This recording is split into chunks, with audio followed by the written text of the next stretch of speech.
Gentlemen, it's good to be back this time for our third and final set of these conversations for 2020 and our last time in this version of the Southside studio because you guys are moving. Yes, we're moving. So we're packing up our stuff here. Jake's done an awesome job with that, and we're moving early January. And then we're excited to host, our community and our church family at some point in the new year. It's going to be awesome. And I just noticed this light reflecting off Zach's face, bringing out different hues of red and beautiful white. Hues. This is amazing. Can I take this thing back to my house for Zoom you calls? Can strap it onto it's the Xterra. Bringing out some beautiful complexion here. Put this thing on the Xterra, drive it home, and use it for Zoom calls. I think that's a great idea. What is this thing really for? What's this about? Okay, so we are doing a light drive-through. So many things were getting canceled for Christmas. Stanley Park, all those Van Dusen got canceled. And so we really just wanted to bless our community. And really it's just an offering and a gift we're trying to give to our community to say, hey, there's something festive for you and your family to come do. Free date night, free night. Free night, hang out, just a free night, just a free night of fun, good clean fun. And so December 19th to 23rd, 6 to 9 p.m. every night at our new building entrance right by Vetter Middle School. That bad boy will be right by the road. You can't miss it. It's actually interesting when we first showed up. Yeah, like the cameras, you can't actually tell, but there's like construction. All around. We did a really good job of hiding it. We've positioned it in such a way that you could only actually see the candy cane. But when we first walked in and Lucas was sweating in shorts, it was a sight to be seen. Seriously, people are working hard here. I kind of feel like I'm in Santa's workshop. That's what I felt. It smelled like cedar. The elves are taller than I thought. And far more muscular. But what can I say? Christmas is full of surprises. It really is. So one quick question before we move into our topic for this week, just another Christmassy one that's kind of fun. What's your favorite Christmas treat? Like either like a baked good or a beverage? What do you really look forward to eating around the Christmas season? I have a weakness. And it's shrimp rings. Shrimp rings. That is not festive. Is that festive? I think it is. No joke. I bring it to every Christmas Eve party, and I'm the only one that eats it. So you eat the entire ring. And then as soon as you're out at your shop, people talk about you. Exactly. He brought shrimp rings again? Dude, the shrimp ring guy? It's the shrimp ring guy. Who invited shrimp ring guy? He comes every year, eats his own gift, and then leaves. Worst kind of guy. Wow, do you use the dip? Dude, of course, yeah. But I don't wait till they defrost, too. It's actually like, I love it so much that they're like frozen shrimps. This keeps getting worse. I know. I'm actually like regretting everything here. So I thought you guys would welcome me with loving arms, but it's not looking that way. No, probably not at my Christmas party. If Christmas parties were allowed this year, you're turning red of embarrassment, but I'm hoping it's just the candy cane reflecting. It's just the candy cane hues. Yeah, okay. Lucas. I mean, like ginger snap cookies, something actually festive. He's got a point. Hear him out. And then, hot chocolate. Carnations. And I need Zach Fleming to make it for me. He has the recipe. Wow. I need to get it from him. By the recipe, you mean 2 tablespoons? That's no. There's something 3. different. No, I'm actually serious. Not 3. He does something different. I promise. He heats the water up? He's Mennonite. Yeah. Okay, yeah. There's something in there. We come from Mennonite Church. It's 2 teaspoons. Yeah, no, we also... Is it just 2 teaspoons? 2 teaspoons, heat up the water. There Heat up the water, that's probably the part That you're was missing. the problem. He didn't stir it. It was just so What is crunchy. wrong with this? It's so cold. Very thick and cold. Well, guys, if we're just going to be honest, parts of this year have felt like ordering a hot chocolate and getting a cold one. Yeah. And I think as I talk to friends and ask, how are you doing? Honestly, even just at the gas station, I was picking up Gatorades for the team before we went live and asked the guy how he's doing. And he just looks at me. He's like, honestly, not good. And it's not often you hear that just kind of at the store, right? Usually everyone will say good, whether they are or not. And I think we're at a point in our society where we're willing to admit, I'm straight up not having a good time. Would be like, hey, we're going to do something. And then we would find that funny or happy. And whereas now we're leading from an emotional place. That's dangerous, yeah. Where it's like, oh, I feel sad. And it creates this cycle. Right. And it dictates what we do. Right. Yeah. And Brock, a little bit earlier, you were talking about the idea of the people around you, their mood really affecting yours. And this has been a season where, as other people have some pretty legitimate reasons for being down, that's affected you a little bit too. And so with my personality type, I love seeing people excited. I love creating events that you get to see people come together and there's this sense of community. And whereas 2020 has been almost the opposite of there hasn't been much to be excited about. I haven't had the ability like you to daydream and think of plan of events to Right. make people excited. It's very much that like mourning the future, mourning the ability to, be with people and be excited. And there's been so much to be sad about. There's been Right. so much in the news, the political like whole atmosphere where there's so much unrest and we have no idea what's going on. And the whole aspect of COVID that people are actually dying. Right. Yeah. There's loved ones that are actually passing away from this disease. Mm-hmm. So there is reason for people to be sad in this season. Yeah, and a lack of input where we are social people. That's how we're made. We're made to need each other. And kind of one of the slogans, one of the key things we talk about at Broadway all the time is we are stronger together. Right. And we really believe that about people and how God made us, that the input we get from each other gives us a lot. And we've had a little bit less input, but we think it's still possible to have some stability and even some joy. And Lucas, as we were talking, you pointed out that there's a difference between happiness and joy. One of the things I was thinking about is how, sure, maybe 2020 has taken away some of the things that bring me, superficial happiness, going to play sports with my friends or doing different things like that. But what brings me joy, meaningful, like resounding joy in my soul, is stuff that, has an eternal consequence where I can leave a legacy. Right.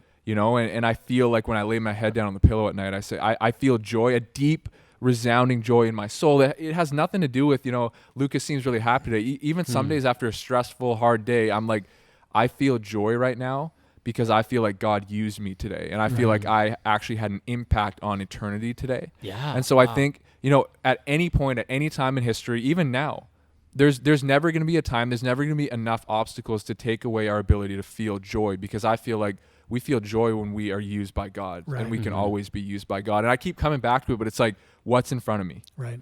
And I believe there's opportunities for me to experience real joy and maybe a little less happiness. I can't Right. play basketball with my friends right now. Yeah. But I can still live a day and live a life where I Yeah. lay my head on the pillow and I'm like, that was a good day. That's exactly when we first came and we were just talking before this whole thing. Yeah. And you were like, hey, how was today? And I was like, today felt like such a great day of ministry because everything along those lines, it was very much, it wasn't about admin today, administration. It was about doing real ministry, meeting real people, providing for people. And it was just doing that one nice thing to someone changes everything. There's that one step of making a difference in eternity, making sure. a difference in someone's life that is different than happiness, what happens to you. Right. Joy is being used by God to Right. Yeah. spread it out. And I think sometimes when we toss around words like eternity, people are like, whoa, like, maybe I don't have that kind of opportunity. But the thing is like the smallest things can have a massive impact on someone's eternity and someone's, it can be the start maybe of bringing some joy back into their lives. You don't even know at what point that person might be coming to you. They might be at the end of their rope. And then that little gesture, turns the tides for them. So, yeah. Well, that's a really good point. And I think at the same time, there are people right now who are listening, and even each of us have found ourselves in a spot where you're kind of sitting at home and you're not feeling just on an emotional level inspired and feeling a little melancholy and feeling a little like, man, I'm just down. And what do we see in the Bible about that? And how does God react in those situations? What evidence do we have that gives us a bit of an idea of what God thinks about that? Lucas, what do you see in the Word? Well, I mean, I think it's important. We're sitting here, and I think sometimes people can look at us and say, "Oh, those guys must have it all together, right? They're teaching and they're pastors." And I think, I think pastor's just a title. We're all just trying to serve God, live a meaningful life and leave a legacy that carries into eternity. And I think it's important to tell you guys right now that like we struggle too. There's days where we don't feel happiness, and especially on those days, it's really where I try to dig in and experience joy, Right. and really look for that opportunity in front of me to impact someone. How you were talking about with your day today, but I was thinking about people in the Bible who were unhappy, and I always think about this passage in 2 Corinthians, and Paul writes this, and this is about halfway through his ministry, and he lists all the things he's been through. So that halfway through, so he went through more than this. I think the word would probably be a little stronger than I'm unhappy, but I just want to read to you what he went through. So he says, I he says, I am more. I have worked much harder, been in prison more frequently, been flogged more severely, been exposed to death again and again. 5 times I received from the Jews the 40 lashes minus 1. I don't know what that is, but that sounds like about 39 lashes. Big math guy, eh? Huge math guy. Crushing numbers right in front of us. History major, but I can also do math, yeah.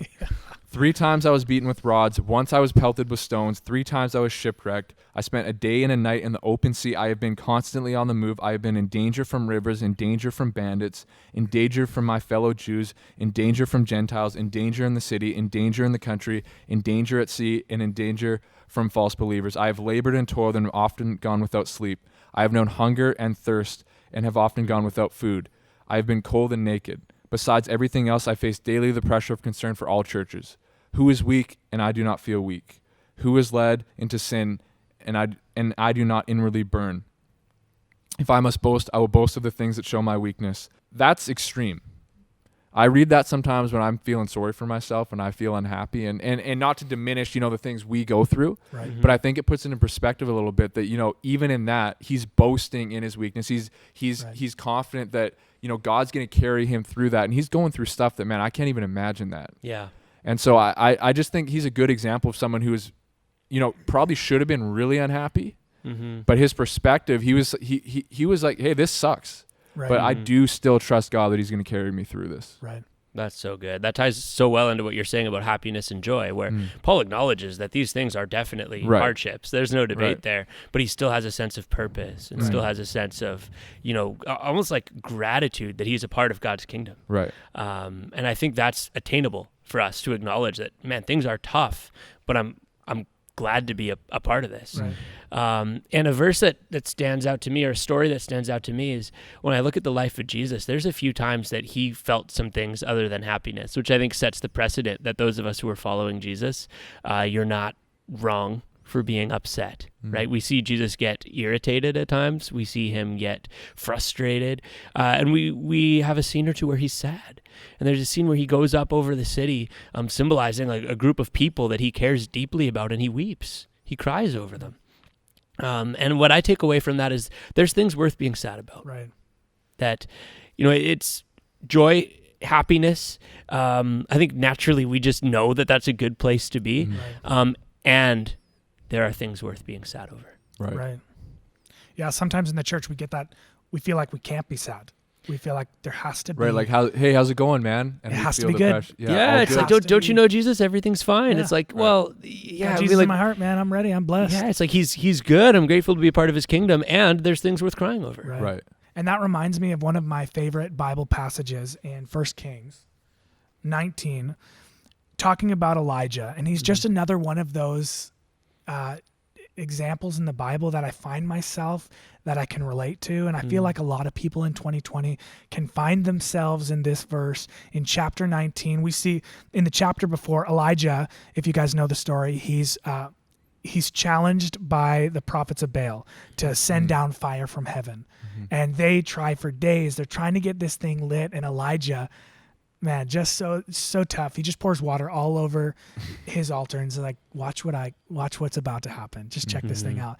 And then fire from heaven comes out. It's like this huge, like spiritual wind, which is confusing because the very next chapter we find Right. Elijah here, and Jezebel, who's this queen, kills all the prophets. And so we find Elijah alone, Running. isolated, and he's by himself, and he's sitting here under a tree, and he asks the Lord, hey, I'm ready to die. Like, you go ahead, you can take my life. I'm no better than anyone who's gone before me. Right. Like, and I've so found relatable. myself in that situation. Like, Lord, like, man, I've seen what 2020, I'm a dreamer just like you. And I'm like, what is there even to dream about? What is there?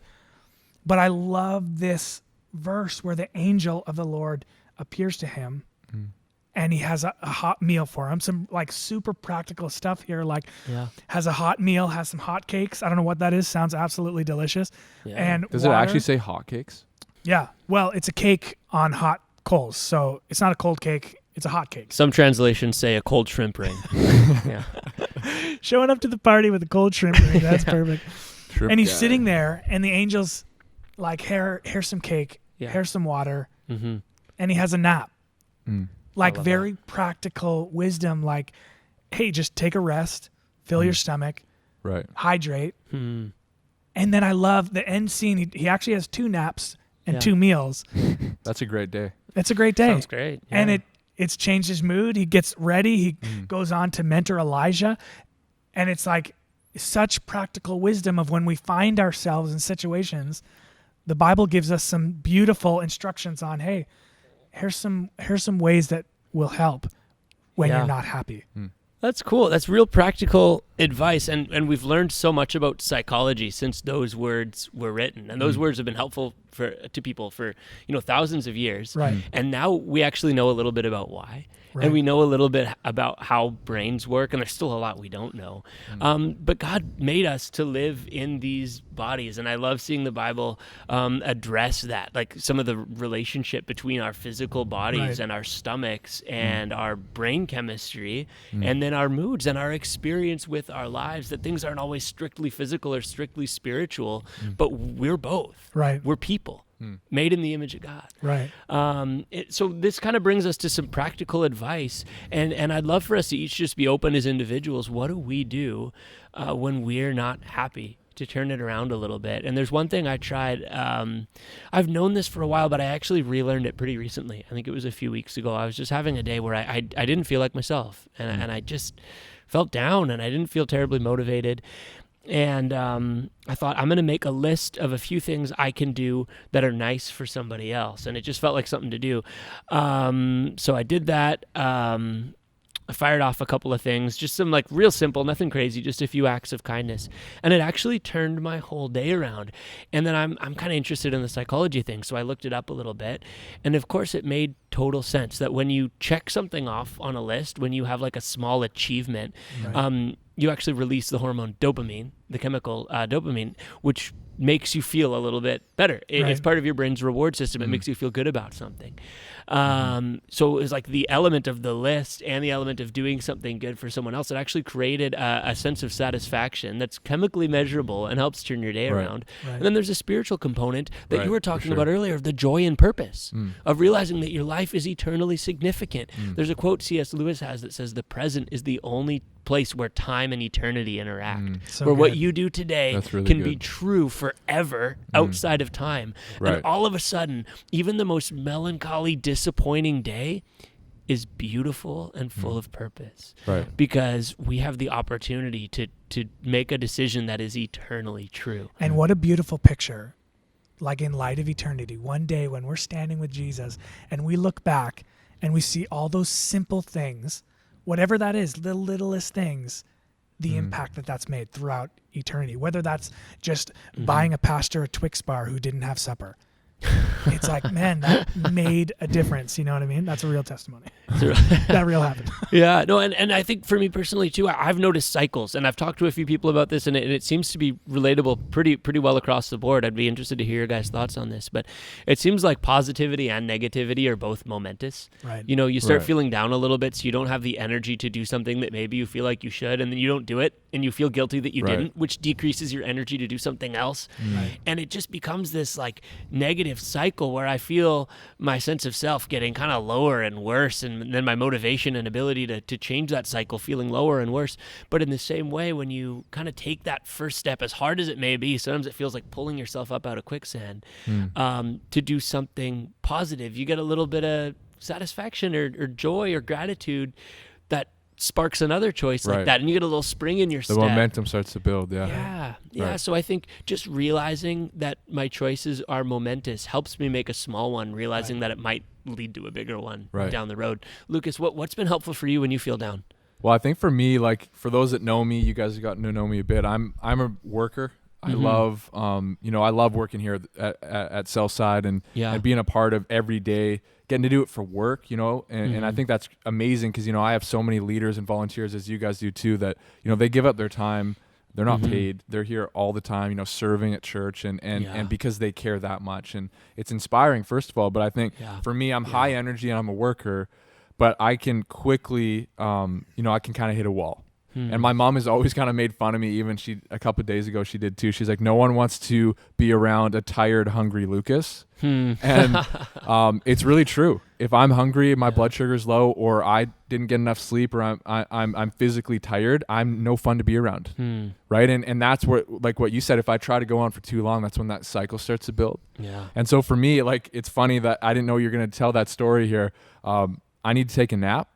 Or get a really good sleep, and I need to eat some good, healthy food. Right. Yeah. And lucky for me, I have an amazing wife who can make good, healthy food, because I can pretty much just make craft dinner. But honestly, it sounds simple, but it can really turn not only my day around, but really, like you said, like it can go from momentum building in a negative direction to flip it to a positive direction. So that's it for me. Yeah. No, I totally get that. Same way. Whereas what I've learned in my life, a lot of people get hangry. But when I get hungry, that's why I relate so much to Elijah. Yeah. I kind of question the universe, and I don't feel hungry. Right. I just start to get like, does it matter? Like lethargic. Lethargic. It's like, and then my wife will be like, "Hey, you're probably just hungry. Like life isn't that bad. You just, But it actually makes a lot of sense, because serotonin is produced in your gut. So the food that you eat and your digestion ends up creating one of the hormones that keeps us happy. It regulates our mood and our sense of self. Right. So our food, our diet intake is actually directly related to how we feel. Right. So mine would be definitely having food at the right time. But one thing I've learned to love is taking walks. Just like leaving the house, doesn't have to be a long walk, but just that moment of clearing your head. Usually either what I'll do is put a podcast on, music, or even better is leaving my phone completely. And just have those moments of quiet. And just separating yourself from I gotta this start doing that more. rat race of information. And which confuses there's just a whole bunch of stuff that will just confuse and overwhelm. And that walk is so simple and so practical, and we see it in the Bible. I love even how you were saying there's like sometimes we read scriptures and they're very, very spiritual, but the Lord knew that we would need some very practical wisdom. That's just like, take it as it is. Eat, sleep, hydrate, move your body. And moving your body releases endorphins, another chemical that our body uses to regulate our mood and give us a sense of feeling good. For us as Christians, we need to really see the difference between escaping a situation and dealing with the situation. And when I look at the Bible, I have not seen, maybe you guys have, one example of a shortcut.